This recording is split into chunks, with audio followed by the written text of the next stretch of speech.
World war 2 एक ऐसा युद्ध जो 6 सालों तक चला था, जिसमें दुनिया के लगभग सभी देशों ने भाग लिया था और अपना पूरा जोर लगा दिया था इस वॉर में।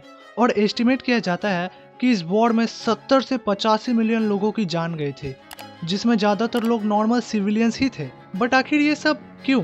आखिर ये वॉर स्टार्ट कैसे हुआ और किनके बीच में हुआ ये वॉर, और आखिर ये खत्म कैसे हुआ? चलिए जानते हैं आज की इस वीडियो में वर्ल्ड वॉर 2 की पूरी कहानी। तो वर्ल्ड वॉर 2 की शुरुआत वर्ल्ड वॉर 1 के एंड से ही होती है। अब अगर आपको वर्ल्ड वॉर 1 का ज्यादा आइडिया नहीं है तो मैं बता दूं कि एक सेंट्रल पावर और अलाइज के बीच हुआ था वॉर। सेंट्रल पावर्स में जर्मनी, ऑस्ट्रिया, हंगरी, बुल्गारिया और ऑटोमन एम्पायर शामिल थे, और अलाइज में France, great Britain, Russia, Italy और जापान और बाद में फिर यूनाइटेड स्टेट्स भी शामिल हो गया। अलाइज इस वॉर में जीत गए, बट वॉर के वजह से उसके 8.5 मिलियन लोगों की जान गई। जीत के बाद अलाइड ने इस वॉर का इकलौता जिम्मेदार जर्मनी को बताया और 1919 में the treaty of Versailles sign की गई, जिसमें जर्मनी को वॉर के दौरान हुई नागरिक क्षति को कवर करने के लिए 132 बिलियन गोल्ड मार्क्स का भुगतान करना पड़ेगा। ये गोल्ड मार्क्स तब के समय जर्मनी की करेंसी थी। अभी के समय इस 132 बिलियन गोल्ड मार्क्स की वैल्यू 575 बिलियन डॉलर्स होगी। तो ये ऑब्वियसली जर्मनी के लिए बहुत बड़ा अमाउंट था, और उस समय वॉर के वजह से जर्मनी में हाइपर इन्फ्लेशन भी चल रहा था, जिसके वजह से जर्मनी की करेंसी का वैल्यू बहुत ज्यादा गिर चुका था। और ये इतना ज्यादा था कि आप इससे अंदाजा लगा सकते हो कि एक ब्रेड की कीमत जनवरी 1923 में सिर्फ 250 मार्क्स की थी, वहीं नवंबर 1923 में बढ़कर 200 बिलियन मार्क्स हो गया। यहाँ तक कि जर्मनी के लोग तो उस समय पैसों को एज अ फ्यूल इस्तेमाल कर रहे थे। और आप जानकर चौंक जाओगे कि जर्मनी को 575 बिलियन डॉलर चुकाने में 92 साल का समय लगा। लास्ट डेट उन्होंने 2010 में ही चुकाया था। तो अब सोचो आखिर कितना ज्यादा था ये अमाउंट। अब अगर हम पास्ट में वापस जाए तो जब जर्मनी में अनएम्प्लॉयमेंट बहुत ज्यादा बढ़ चुका था और हाइपर इन्फ्लेशन भी चल रहा था, तब एंट्री हुई अडोल्फ हिटलर की, एक ऐसा यंग पॉलिटिकल लीडर जो अपने भाषणों से जनता को बेवकूफ बनाना बहुत अच्छे से जानता था। 1923 में नाजी पार्टी जर्मन सरकार को ओवरथ्रो करने की कोशिश करती है, लेकिन वो फेल हो जाती है। पर इसके वजह से जर्मनी में इसकी पॉपुलैरिटी बहुत ज्यादा बढ़ जाती है। लोगों में यह अंधविश्वास फैल गया कि जर्मनी की जो इतनी ज्यादा बेइज्जती हुई है, यह देश में रह रहे एंटी नेशनल एलिमेंट्स की वजह से हो रहा है। जर्मनी की जनता उस समय जर्मनी के हालात से बहुत ज्यादा गुस्सा थे, इसीलिए हिटलर की बातों से वो आसानी से बहक गया। हिटलर कहता था कि जर्मनी में रह रहे ज्यूज और सोशलिस्ट के वजह से ये सब हो रहा है। जर्मनी की पूरी जनता उसकी बात मान रही थी। फिर 1 सितंबर 1939 में जर्मनी ने 2000 टैंक्स, 900 बॉम्बर्स और 400 फाइटर सहित 1.5 मिलियन लोगों के साथ पोलैंड में वेस्ट से इन्वेड किया। इसके 2 दिन बाद फ्रांस और ब्रिटेन ने जर्मनी के खिलाफ वॉर डिक्लेयर कर दिया, और 17 सितंबर को सोवियत ट्रूप्स ने भी ईस्ट से इन्वेड किया। नाजीज ने ज्यूज के साथ बहुत ही बदतर चीजें की हैं, जिसमें से एक था गैस चैम्बर। इस गैस चैम्बर का यूज मास मर्डर के लिए किया जाता था। इस चैम्बर में बहुत सारे प्रिजनर्स को बंद कर दिया जाता था और एक पाइप के सहारे चैम्बर में जहरीले गैसों का स्त्राव किया जाता था, जैसे कि हाइड्रोजन साइनाइड और कार्बन मोनोऑक्साइड। वैसे गैस चैम्बर्स में उस समय मरने वाले लोगों के नाखूनों के दाग तक मिलते हैं दीवारों पर। और वर्ल्ड वॉर 2 के दौरान जिंदा प्रिजनर्स के ऊपर बहुत अलग अलग तरह के एक्सपेरिमेंट्स भी किए जाते थे। अब पोलैंड के बाद जर्मनी ने Denmark, Norway, Belgium, Netherlands, Luxembourg, Yugoslavia, Greece, इन सभी पर अटैक किया। अब अगर आप इन अटैक्स के टाइमलाइंस को देखोगे तो वो बहुत ही ज्यादा नजदीक है। तो जर्मनी आखिर इन सभी वॉर्स को इतना जल्दी कैसे जीत रहा था? तो ये वॉर जीतने के लिए जर्मनी ब्लिट्जक्रीग स्ट्रेटेजी का यूज करता था। अब ये एक ऐसा स्ट्रेटेजी है जिस पे स्पीड और स्टेल्थ पर फोकस किया जाता था। मतलब कि इतने स्पीड से हम दूसरे देश पर इन्वेड करेंगे टैंक्स का इस्तेमाल करके कि दूसरे देशों को सोचने का मौका ही नहीं मिलेगा। फिर ऊपर से हमारी एयरफोर्स आएगी जिसे लुफ्टवाफे कहा जाता था, और इन्वेजन जो होगा वो लाइटनिंग स्पीड से होगा। और ये जो ब्लिट्ज शब्द आता है, इसका मतलब जर्मन में लाइटनिंग होता है। और हिटलर का फोकस ही इस पर था कि छोटी छोटी वॉर लड़ी जाए और उसे जितना जल्दी हो सके जीता जाए, मतलब 1-2 सप्ताह के अंदर ही उसे जीत लिया जाए। इस स्ट्रेटेजी को मेंटेन करने के लिए जर्मन सोल्जर्स को परविटिन नाम का एक ड्रग दिया जाता था, जिसे आज क्रिस्टल मेथ नाम से जाना जाता है। Confidential military communiques reveal the Allies suspected the Nazis were using something to supercharge their troops.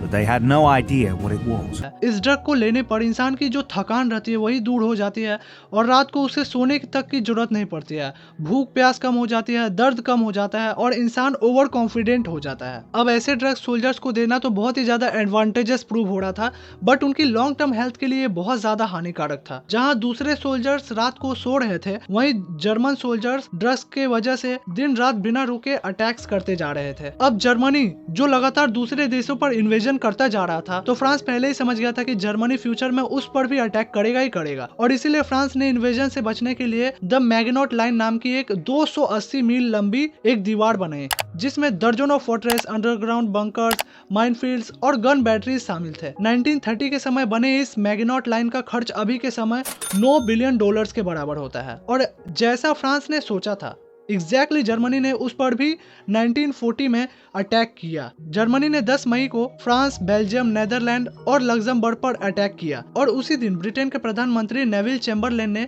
अपने पोस्ट से रिजाइन कर दिया था, क्योंकि वो कहते थे कि वो आसपास के देशों को नाजीज के इन्वेजन से बचा लेंगे, पर वो ऐसा नहीं कर पाते हैं और इसीलिए अपने फेलियर को मानकर वो पीएम के पोस्ट से रिजाइन कर देते हैं। I sought an audience of the King this evening and tendered to him my resignation, which His Majesty has been pleased to accept. His Majesty has now entrusted to my friend and colleague, Mr. Winston Churchill, the task of forming a new administration on a national basis. अब ये जो प्रधानमंत्री की कुर्सी रहती है, ये मिलती है विंस्टन चर्चिल को। वहीं जहां दूसरी तरफ जर्मनी सभी पर अटैक करता जा रहा था, तो सब समझ चुके थे कि अब हिटलर रुकने वाला नहीं है। अब फ्रांस जो दीवार बनाता है, उस पर फ्रेंच ट्रूप्स खड़े हो जाते हैं अपने देश को बचाने के लिए।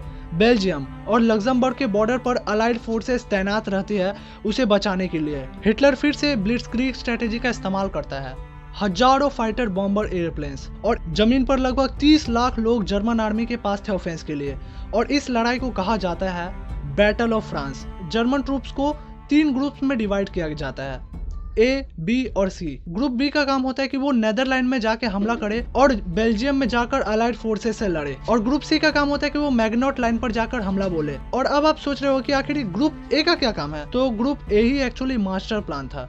ग्रुप सी जो कि मैग्नॉट लाइन पर हमला करता है, वो सिर्फ डिस्ट्रैक्शन के लिए होता है, जिससे ग्रुप ए अपना मास्टर प्लान पूरा कर सके, जो कि था फ्रांस में एंट्री करना एडेनेस फॉरेस्ट के थ्रू। और फ्रांस के मिलिट्री एक्सपर्ट्स मानते थे कि जर्मन आर्मीज इस जंगल से कभी आएंगे ही नहीं, क्योंकि ये जंगल बहुत ही बड़ा और घना है। उन्होंने ये बिल्कुल ही नहीं सोचा था कि जर्मन आर्मी एग्जैक्टली यहीं से आएगी। 40,000 से ज्यादा मिलिट्री व्हीकल्स का इस्तेमाल करके ग्रुप ए इस फॉरेस्ट के थ्रू घुसता है। फिर 15 मई 1940 को ये सेडान को कैप्चर कर लेते हैं और नॉर्थ में ट्रेवल करते हैं।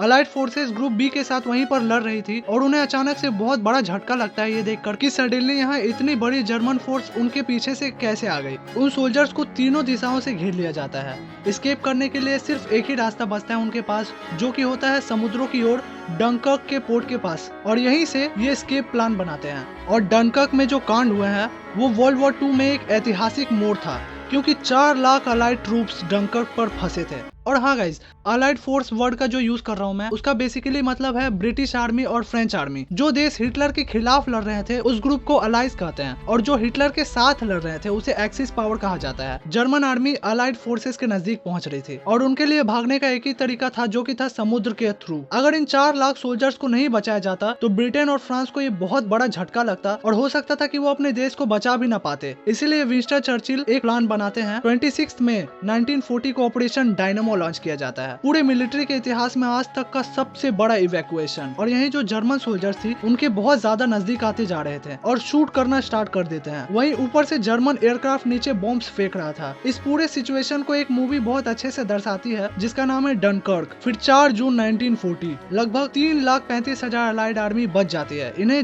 1000 शिप्स के जरिए बचा लिया जाता है, बट इस इवैक्यूएशन के कारण अलाइड फोर्सेस की बहुत मिलिट्री इक्विपमेंट्स खत्म हो जाती है। कुछ ही दिन बाद फ्रांस हिटलर के सामने सरेंडर कर देता है, और इस समय इटली देश पर भी डिक्टेटर का राज चल रहा था, जिसका नाम था मुसोलिनी। ये हिटलर के साथ अलायंस बनाता है फ्रांस के साथ जंग छेड़ने के लिए, और जो इटली और जर्मनी की अलायंस बनती है उसे पैक्ट ऑफ स्टील कहते हैं।